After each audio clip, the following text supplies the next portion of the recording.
Amazon has just incorporated one of the biggest FBA fee changes that we've seen in recent years. Best bit is, this one actually might save you some money. What Amazon's doing is changing how it calculates your fee. In today's video, we're going to show you how it has changed and how you can benefit from it. Welcome back everyone to Deal Hunters. My name is Damien. We are an Amazon FBA support group. We help people run successful Amazon FBA businesses.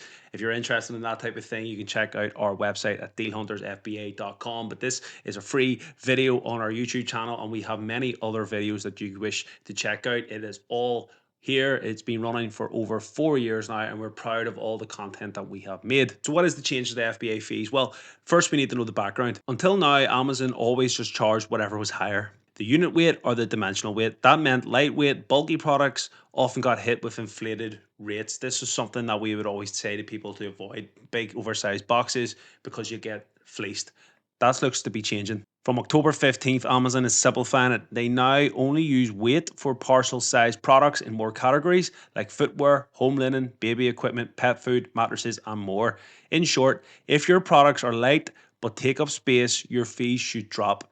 This is going to make a big difference to those people in that situation. This change already started in fashion categories early this year and is now expanding across all EU marketplaces. Not only is Amazon changing its fees, it's completely revamping their parcel sizes. They're scrapping the old small and standard sizes and replacing them with 7 more granular tiers from small parcel 1 up to large parcel 2. Each tier now has a base rate for the first 100 grams and a fixed rate for each extra 100 grams over. This will give sellers far more transparency and better reflects real fulfillment costs. So where will it affect? Well, these changes already came in effect on October the 15th and in UK, Germany, France, Italy, and Spain stores. But on November 1st, which was yesterday, changes will apply to the Netherlands, Belgium, Sweden, Poland, and Ireland stores.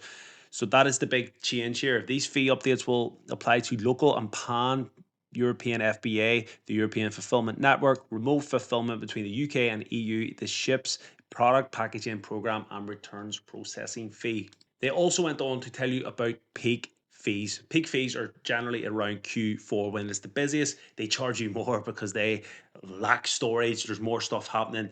So they stick the arm in effectively. And in short, the FBA fulfillment fees increase just ever so slightly, and then they'll resume back to normal come January the 15th. So that's from October the 15th until January. That is when they charge you the extra fee. Now there's a new low inventory cost coverage fee which you should be aware of as well, and this is a bit of a sticky one in my opinion because there's people out there that maybe do have tight inventory levels, or they're relying on suppliers, or perhaps they're shipping in boxes that Amazon are taking too long to get in. But it is a fee that will be charged 46 pence per unit extra if your products don't maintain enough stock levels relative to demand under 14 days of supply. You'll pay up to 46p unit extra.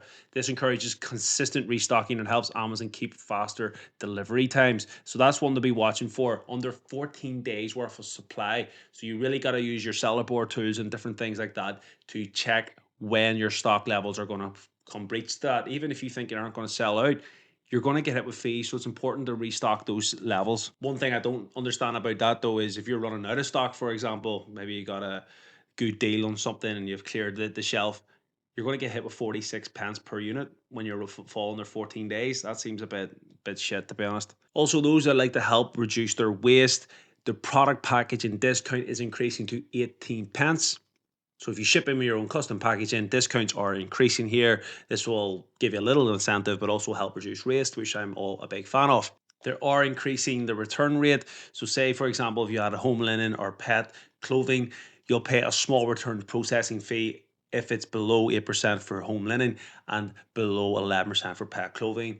Fashion and footwear still remains at 50%. No real changes there, but something to be wary of. So what should you do? Well, what you should be doing is making sure that your seller tool, if it's BuyBot Pro, Seller Amp, whatever it may be, it's updated. It's factoring in all these costs. So double check that that is the case when you're doing new inventory or you're looking to get a new wholesaler on. Make sure that the calculations you're doing are correct. It would be pretty bad if you bought something and then all these fees were on top of that. You could really end up buying something wrong here. So you want to check that. You want to check your listings and see which size they fall under. Recalculate your profit margins, as we said. Restock smartly to avoid the low inventory fee. That's the main takeaway I'm taking from this, because at the end of the day, fees are fees. As long as your calculator is calculating it, that's fine. But this is something that you would have to be wary of, your stock levels. And the other thing you should do is join our free Discord, where you can get access to lots of free information. Better yet, join our paid program, where we're helping hundreds of people start and run successful Amazon FBA businesses.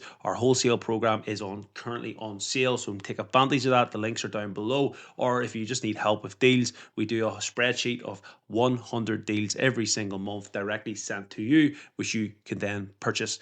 That's everything here. We hope this video has helped you. There really isn't too much to be concerned about. As long as you're doing your calculations fine, you'll be fine.